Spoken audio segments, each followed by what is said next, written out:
दरवर्षी पौराणिक धार्मिक देखावा सादर करण्याची आमच्या मंडळाची परंपरा. त्याच परंपरेला अनुसरून यंदा आमचे मंडळ आपल्या समोर सादर करीत आहे एक पौराणिक देखावा. चंडमुंड वध.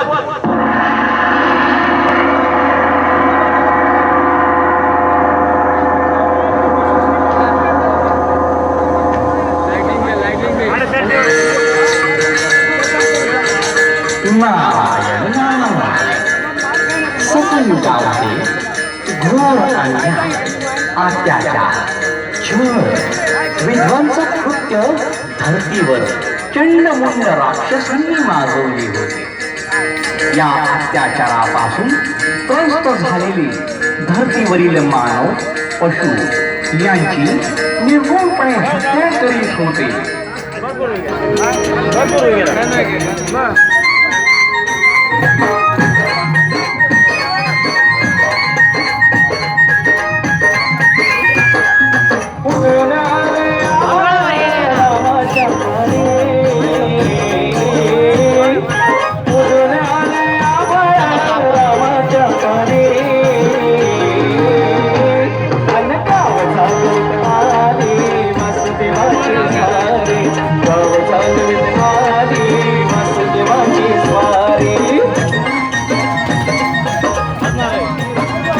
या छळापासून मानवाची आणि पशूंची सुटका करण्यासाठी देव ऋषींनी महायज्ञ करण्याचे ठरवले. तदनंतर महायज्ञास सुरुवात झाली.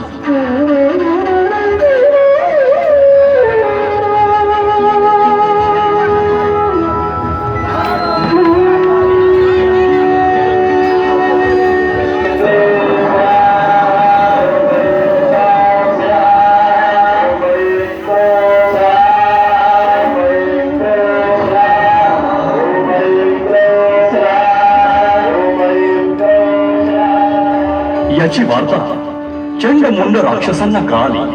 त्यांनी लगेच महायज्ञात विध्वंस घालण्याचा विचार केला. चंडा, अरे बघ, त्यांनी महायज्ञाला सुरुवात केली आहे. होय, हे आहे सगळं. त्यांनी महायज्ञाला सुरुवात केली आहे. आपण त्यांना संपवायचं.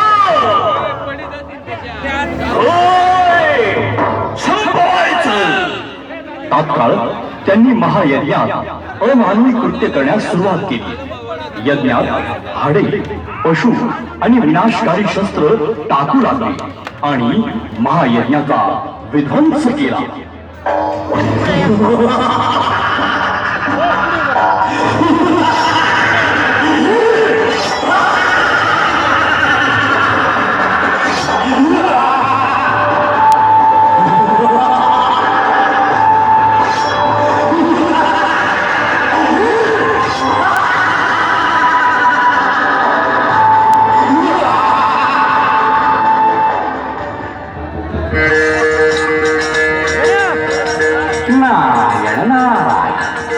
आणि या कृत्यापासून वाचवण्यासाठी मानव कल्याणाकरिता देव ऋषींनी माँ कालिका देवीची आराधना केली. त्यानंतर लगेच माँ कालीने रुद्रावतार रूप धारण केले.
महायुद्धास भयानक सुरुवात झाली.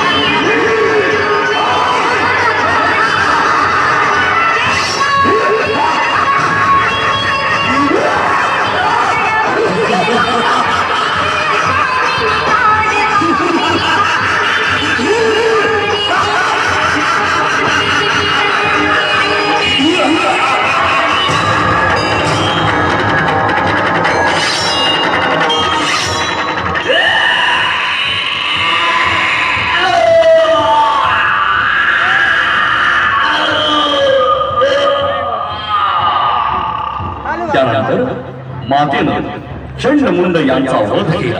नारायण नारायण. तदनंतर मातेनं दोघांचं शिर हातात घेतलं, पण मातेचे रुद्र रूप शांत होत नव्हते. हे पाहून ऋषीगण देवगण चिंतेत पडले की माता शांत कशी होईल याचा विचार ते करू लागले.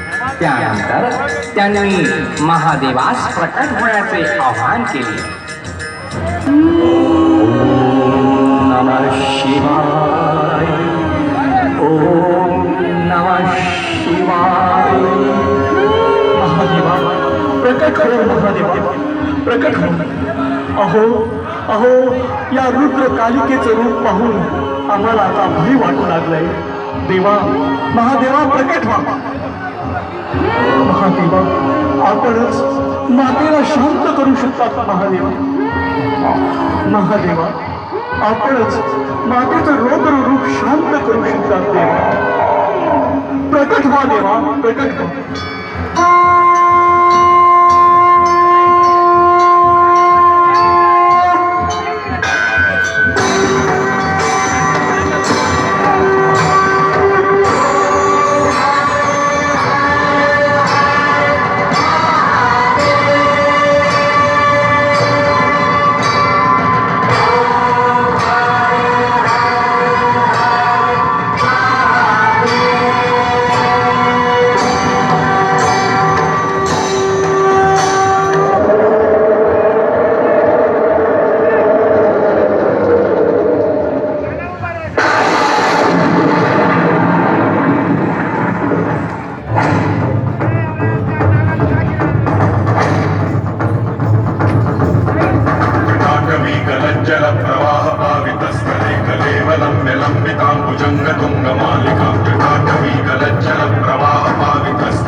अशा तऱ्हेने चंडमुंडाचा वध करून सृष्टीवरील मानव पशु यांना अभय मिळालं आणि सृष्टीवर आनंद उत्सव झाला आणि ऋषीगण धन्य धन्य झाले, प्रसन्न झाले.